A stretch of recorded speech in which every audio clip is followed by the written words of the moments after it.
Pemirsa, terima kasih Anda masih bersama kami dalam Kalimantan Utara hari ini. Berikut kami hadirkan informasi menarik lainnya dari seputar wilayah di Pulau Kalimantan, selengkapnya dalam segmen Lintas Borneo.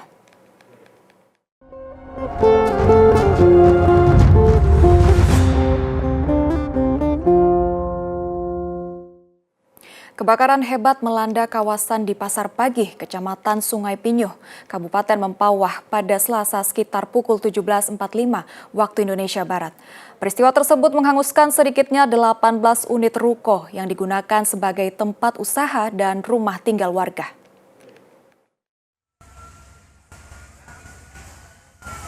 Sebanyak 18 bangunan ruko yang digunakan untuk tempat usaha dan rumah tinggal warga di Jalan Pasar Pagih, Kecamatan Sungai Pinyuh, Kabupaten Mempawah, hangus terbakar akibat peristiwa kebakaran. Puluhan mobil pemadam berjibaku melakukan proses pemadaman.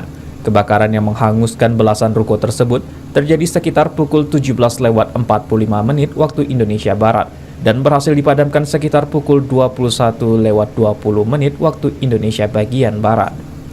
Tidak ada korban jiwa dalam peristiwa tersebut, sedangkan unit untuk kerugian material masih belum dapat ditaksir. Kapolsek Sungai Pinyuh AKP Agus Suryana mengatakan, pada saat kejadian api dengan begitu cepat membesar dikarenakan bangunan ruko yang sudah tua bermaterialkan kayu sehingga api dengan cepat menjalar. Dugaan sementara kebakaran tersebut disebabkan arus listrik pendek disertai massa kadaluarsa kabel kapasitas tegangan tinggi yang menimbulkan percikan api sehingga terjadi kebakaran. Di mana pada saat itu terjadi kebakaran hebat ya di jalan seperti di jalan ini, di jalan Sungai Pinyuh, Pasar Pagih, RT 01 RW 05, Kelurahan Sungai Pinyuh, Kecamatan Sungai Pinyuh. Sedangkan yang terbakar itu sebanyak kurang lebih 18 ruko. Dugaan sementara kemungkinan dari arus pendek, ya arus listrik yang pendek dan massa kadaluarsanya kabel listrik. Kapolsek Sungai Pinyuh AKP Agus Suryana menambahkan, saat ini pihaknya telah mengamankan areal TKP dilanjutkan memasang garis polisi di sekitar lokasi kebakaran. Masyarakat dihimbau tidak mendekati lokasi kejadian dikarenakan bangunan yang rapuh akibat kebakaran. Dari Kabupaten Mempawah, Dimas Saputra melaporkan. Kebakaran terjadi di dermaga speedboat di Sukadana, Kabupaten Kayong Utara, Selasa dini hari. Kebakaran ini menyebabkan 5 speedboat terbakar, 1 diantaranya milik BPBD Kabupaten Kayong Utara. Beginilah kondisi kebakaran di dermaga speedboat di Sukadana, Kabupaten Kayong Utara. Insiden kebakaran menghanguskan speedboat diantaranya milik BPBD Kayong Utara. Kebakaran terjadi sekitar pukul 03.15 waktu Indonesia Barat dan menghanguskan 1 bangunan dermaga serta 5 unit speedboat milik Tommy Radiansa dan milik BPBD Kayong Utara. Setelah menerima laporan dari warga, tim pemadam kebakaran BPBD Kabupaten Kayong Utara langsung menuju lokasi dan mulai melakukan proses pemadaman. Kepala Pelaksana BPBD Kabupaten Kayong Utara, Fatul Bahri mengatakan, saat kejadian terdapat 5 unit speedboat di dermaga, termasuk 1 unit speedboat milik BPBD Kayong Utara yang terbakar. Penyebab kejadian kebakaran tersebut masih dalam proses penyelidikan oleh pihak berwenang dan belum diketahui pasti. Meski menyebabkan kerusakan pada sejumlah speedboat, kebakaran ini tidak menimbulkan korban jiwa. Tim Liputan TVRI melaporkan. Otorita Ibu Kota Nusantara terus memperluas gerakan penanaman pohon ke masyarakat di sekitar kawasan Nusantara. Langkah ini menjadi bagian dari upaya membangun budaya peduli lingkungan dan mendukung pemulihan ekosistem secara berkelanjutan. Otorita Ibu Kota Nusantara atau OIKN terus mendorong gerakan penanaman pohon untuk menjaga kelestarian lingkungan. Selain mendorong penghijauan, OIKN juga membagikan bibit tanaman buah kepada warga agar pekarangan rumah dapat menjadi sumber pangan keluarga sekaligus menambah ruang hijau di lingkungan masing-masing. Deputi Bidang Lingkungan Hidup dan Sumber Daya Alam OIKN, Mirna Safitri mengatakan strategi penanaman dilakukan secara bertahap di kawasan Nusantara. Kalau tadi pertanyaannya jenis tanaman apa yang cocok, itu akan dilakukan berlapis. Yang pertama kali dilakukan adalah untuk menanam tanaman pertama fast growing supaya membangun ekosistem yang bisa menutupi. Baru setelah tanaman itu tumbuh dan menutupi, jadi ada naungan, kita akan masuk dengan tanaman-tanaman endemik. Karena tanaman endemik ini memerlukan naungan, jadi kita tidak bisa langsung menanam tanaman endemik. Penanaman tanaman fast growing merupakan bagian dari strategi pemulihan ekosistem yang terukur dalam membangun ekosistem yang lebih alami dan berkelanjutan. Melalui gerakan penanaman pohon yang melibatkan masyarakat, OIKN berharap kesadaran menjaga lingkungan hidup dapat terus tumbuh dan menjadi budaya bersama di kawasan Nusantara. Dari Ibu Kota Nusantara, Tim Liputan TVRI melaporkan. Pemerintah resmi menaikkan harga BBM jenis Pertamax per hari ini Rabu 10 Juni 2026. Kenaikan harga cukup signifikan, yakni dari harga Rp12.900 menjadi Rp17.000 per liter. Lonjakan harga ini membuat masyarakat terkejut saat melakukan pengisian BBM. Kenaikan harga BBM jenis Pertamax pada 10 Juni 2026 dari harga Rp12.900 menjadi Rp17.000 per liter. Sementara untuk harga BBM jenis Pertalite, Pertamax Turbo, Biosolar, Dexlite, dan Pertamina Dex tidak alami kenaikan. Kenaikan harga ini langsung berdampak bagi konsumen di Banjarmasin, salah satunya di SPBU kawasan Jenderal Sudirman.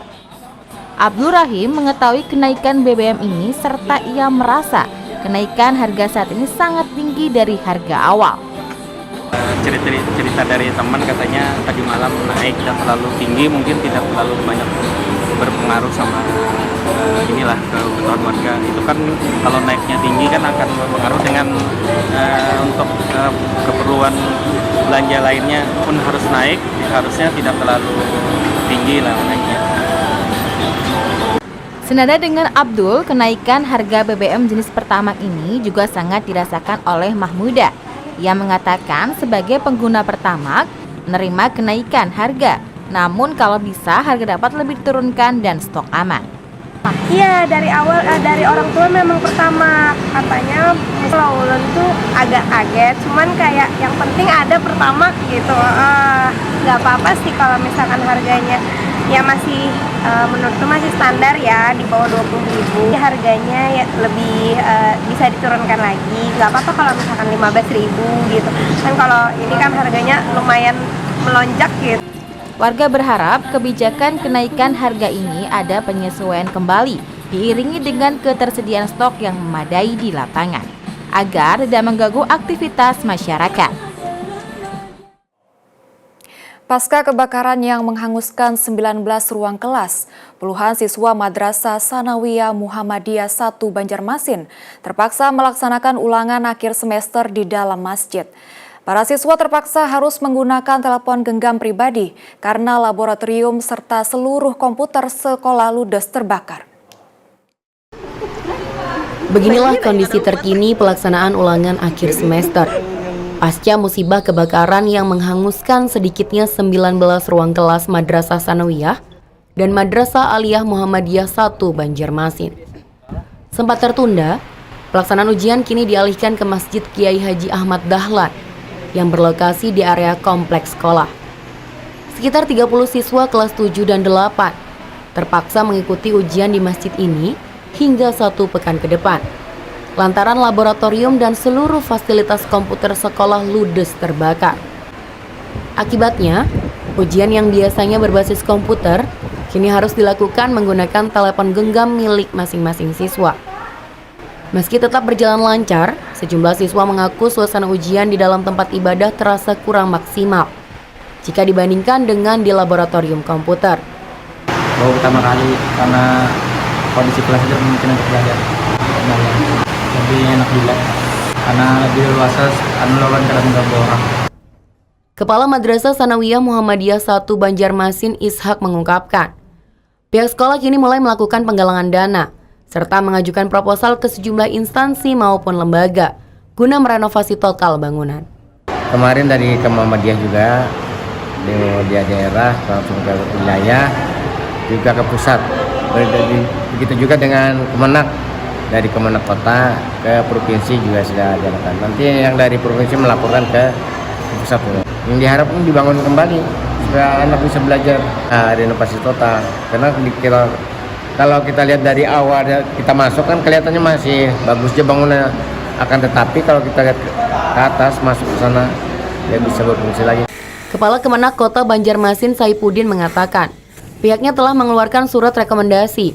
Usulan perbaikan dan bantuan dana ke Kementerian Agama Pusat kini sedang diupayakan. Kalau ke pusat, sepengetahuan kami dari kantor wilayah Kementerian Agama Provinsi Kalimantan Selatan, Kementerian Agama sudah juga akan melayangkan ajuan untuk membantu, mudah-mudahan dana emergensi atau dana darurat dari Kementerian Pusat juga akan nantinya bisa membantu. Sementara, aktivitas pembelajaran siswa Madrasah Aliyah Muhammadiyah 1 kini dialihkan ke ruang kelas milik SMK Muhammadiyah 1 yang berada di kompleks yang sama. Pihak sekolah berharap renovasi ruang kelas terdampak dapat segera dilakukan, agar siswa dapat kembali belajar dengan aman dan nyaman.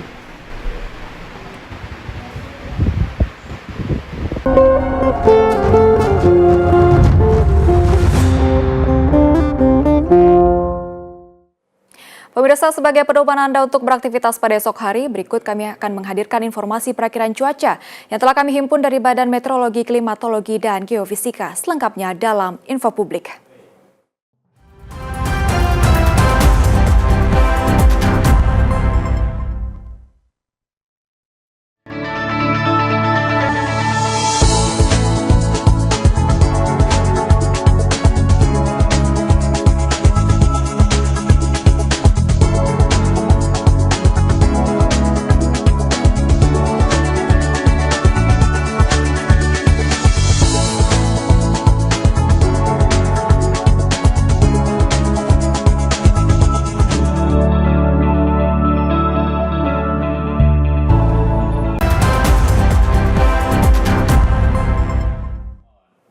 Dan bagi Anda yang baru saja bergabung bersama kami dalam Kalimantan Utara hari ini, berikut kami hadirkan kembali ringkasan berita utama hari ini.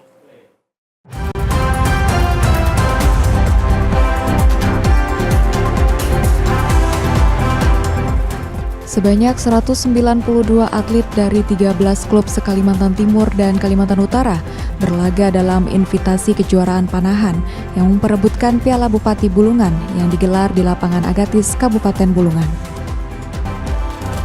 TVRI Stasiun Kalimantan Utara bersama pemerintah Provinsi Kalimantan Utara akan menggelar semarak nonton bareng Piala Dunia 2026. Kolaborasi tersebut diharapkan menjadi sarana hiburan dan memperkuat kebersamaan masyarakat.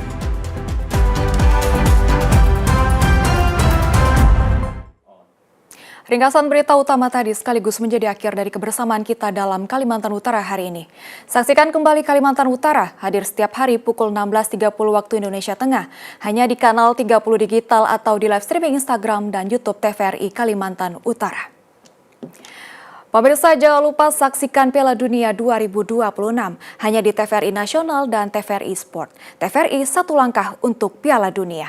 Akhir kata, saya Sofera Lukas beserta tim kerja yang bertugas mengucapkan terima kasih atas kebersamaan Anda. Selamat sore, salam damai Benuantah, Kaltara di hati, sampai jumpa.